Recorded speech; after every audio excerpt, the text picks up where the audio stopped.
En France, la campagne officielle pour la présidentielle débute aujourd'hui. Les 12 candidats, dont le président sortant Emmanuel Macron, disposent de 2 semaines pour convaincre les électrices et les électeurs. Tous devront donc respecter des règles strictes en ce qui concerne le temps de parole, les affiches officielles ou encore les clips de campagne. Le premier tour de cette présidentielle française aura lieu le dimanche 10 avril. Et les échos de campagne en France, c'est maintenant en compagnie de Bruno Cotresse. Bonjour Bruno. Bonjour. Je rappelle que vous êtes politologue au CEVIPOF, le centre de recherche de Sciences Po.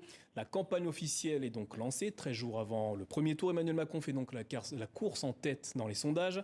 La seconde place semble se jouer entre Marine Le Pen et Jean-Luc Mélenchon. Cette position peut-elle encore évoluer ? Ça semble compliqué. Effectivement, on est à maintenant moins de 2 semaines.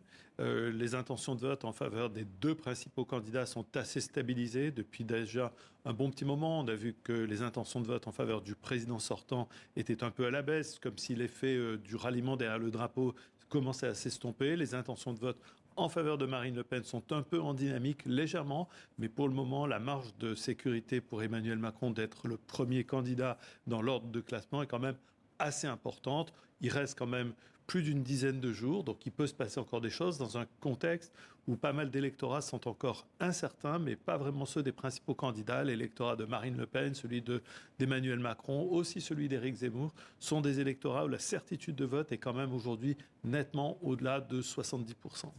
Donc, la campagne officielle débute aujourd'hui. C'est une période assez stricte avec des règles bien posées.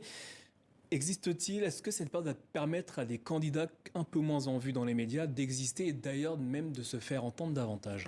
Oui, c'est un peu le principe, au fond, d'une vie démocratique qui arrive à respirer. C'est-à-dire que de temps en temps, elle donne la possibilité à des courants de pensée très minoritaires dans l'opinion, d'être assis à la table des grands, si je puis dire. On a des petits candidats, on appelle les petits candidats, c'est pas du tout par mépris, c'est simplement qu'ils représentent une part de l'électorat qui est assez petite quand même, mais on a des petits candidats pour qui l'élection présidentielle, c'est une occasion à ne pas louper tous les 5 ans. Premier principe de l'élection présidentielle, il y a une circonscription unique, la France. Ça permet à de petites formations politiques avec un coût assez faible finalement de participer à une très grande élection.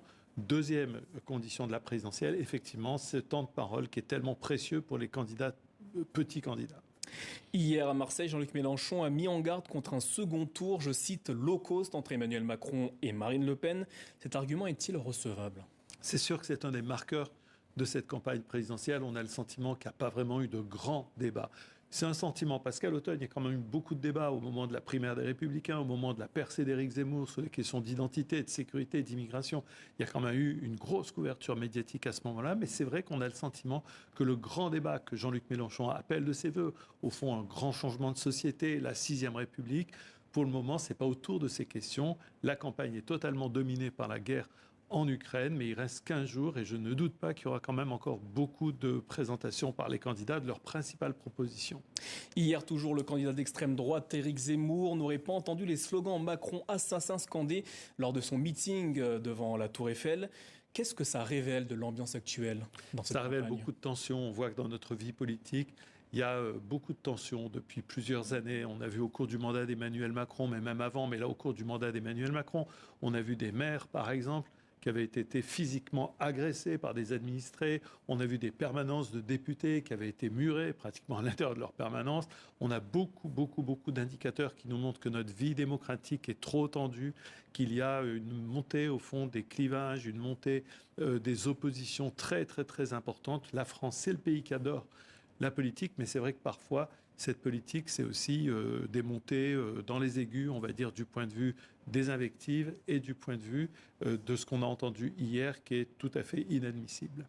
Tout à l'heure, vous disiez que le débat avait été, entre guillemets, alourdi par les situations Covid ou encore la guerre en Ukraine. Ce manque de débat à quelques jours de la présidentielle en France, n'est-ce pas un problème pour la Ve République ? C'est pas vraiment un problème, on dirait, spécifique là. C'est vraiment un problème beaucoup plus large. Il faut vraiment inscrire ces questions dans une perspective plus large, plus générale. Notre Ve République, régime politique vanté pour sa stabilité, sa résistance à tenir les différents chocs des événements, par exemple au moment de la crise des Gilets jaunes, elle a vraiment tenu.